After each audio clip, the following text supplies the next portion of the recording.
সকাল থেকে বৃষ্টি। আজকে আবার ঝিঙে ষষ্ঠী বা চাপড়া ষষ্ঠী যাদের যেখানে বলে। তো আজকে একটু পান্তা খেতে হয়, আজকে সেই জন্য একটু পান্তা রেখেছিলাম।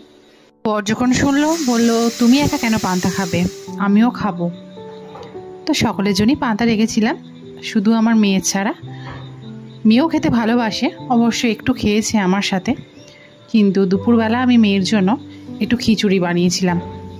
আর আজকে তো ষষ্ঠীতে সেরকম কোনো নিয়ম নেই, ডিম মাংস ছাড়া সমস্ত কিছুই খাওয়া চলবে।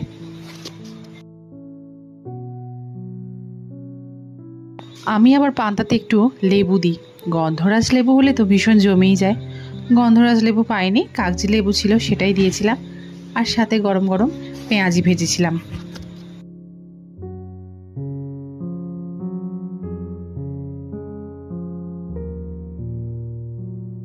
আর মেয়েকে খিচুড়ির সাথে ওই পেঁয়াজি আর একটা মাছ ভাজা বানিয়ে দিয়েছিলাম। ভাত আর বানাইনি, ওবেলা দেখি কিছু একটা বানাবো।